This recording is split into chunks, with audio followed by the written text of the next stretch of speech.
जय हिंद। अनंत रंगनाथन को तो आप जानते ही होंगे, एक फेमस ऑथर भी है, डिबेटर भी है। उन्हें प्रधानमंत्री मोदी से गुहार लगानी पड़ी। गुहार क्यों लगानी पड़ी, पहले वो देख लीजिए। ये गुस्ताखी करिए, वो आतंकवादी है, वो आतंकवादी है। वो सिर्फ उसको बंद नहीं किया जाए, उसको बंद करो, सजा दो, मगर हिंदुस्तान गवर्नमेंट क्या कर रही है? एक कानून क्यों नहीं बनाती जो आए दिन हमारे मजहब को बुरा कहते हैं?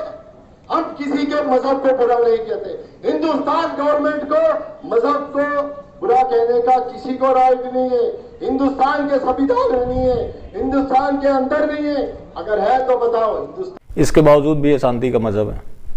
ये मैं नहीं कहता, हमारे हिंदूवादी प्रधानमंत्री कहते हैं, जिसे आप मास्टर स्ट्रोक के रूप में भी देख सकते हैं। उन्होंने जो ट्वीट किया और प्रधानमंत्री मोदी को टैग किया, से दर्जनों सरतन से जुदा के जुलूस निकल चुके हैं।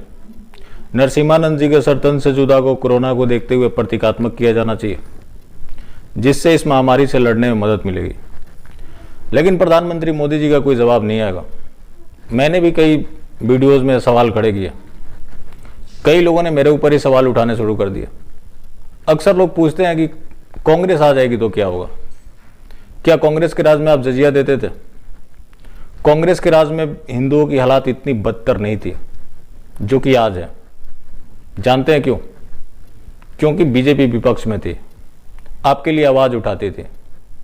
अब आज आप ये उम्मीद करते हैं कि जो विपक्षी पार्टी है वो हिंदुओं की आवाज उठाएगी?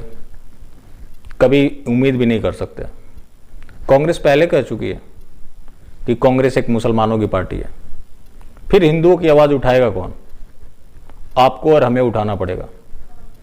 चुनाव 2024 में जिसको मर्जी आप वोट दे दीजिएगा, मेरा उससे कोई शिकायत नहीं है।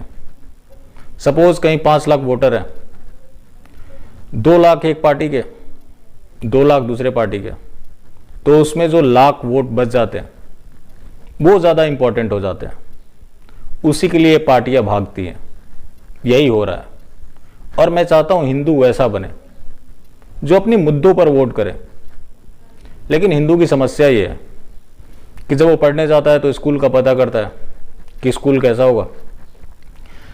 जब पढ़ाई करता है तो किताब के बारे में सोचता है कि कौन सा बुक पढ़ेंगे तो ज़्यादा नंबर आएंगे। जब पेपर देने जाता है तो 10 साल के क्वेश्चन पेपर सॉल्व करता है। लेकिन जहाँ ज़िंदगी के मामले होते हैं वहाँ किसी चीज़ पे ध्यान नहीं देता।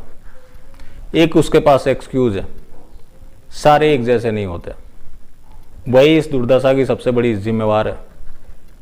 और हिंदू आज 1000 सालों से क्यों प्रताड़ित होता आ रहा है? इस समाज ने कभी भी अपना एजेंडा तय नहीं किया।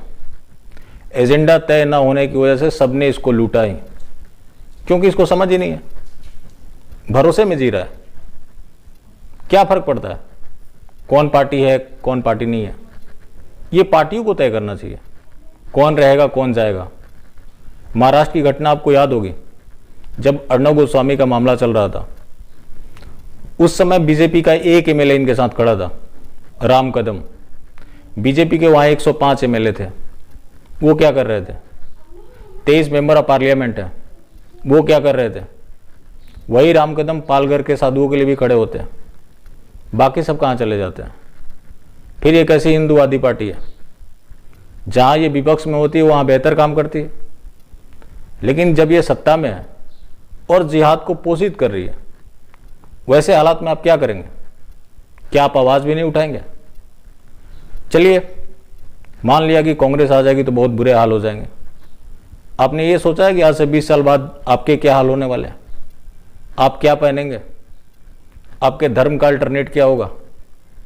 कभी इसके बारे में सोचते हैं? नहीं सोचते, क्योंकि आपके पास समय कहाँ है। आप उन चीज़ों में उलझे हुए जो आज आपका है कल आपका नहीं होगा।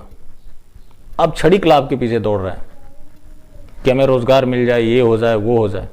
क्या करेंगे? उस पर भी किसी दिन किसी और का हक हो जाएगा और हाथ मलते रह जाएंगे। उसी के लिए तो यति नरसिम्हानंद जी महाराज लड़ रहे हैं। उन्होंने भी कई बार सवाल खड़े किए हैं, लेकिन उनकी एक आखिरी उम्मीद किनसे बची हुई है? हिंदुओं से बची हुई है, जो अपने आप को हिंदू होने का गर्वान्वित महसूस करते हैं।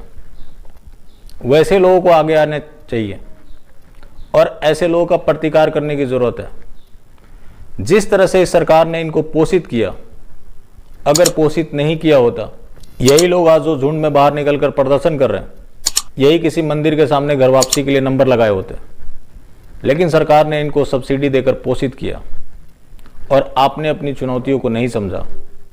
तो आपको इसको समझने की जरूरत है, आपको अपने आवाज उठाने की जरूरत है। आपकी आवाज उठाने कोई नहीं आएगा और अब भी नहीं संभले तो इस्तेमाल होते रहेंगे। एक दिन इस्तेमाल होते होते आप एक दिन खत्म हो जाएंगे।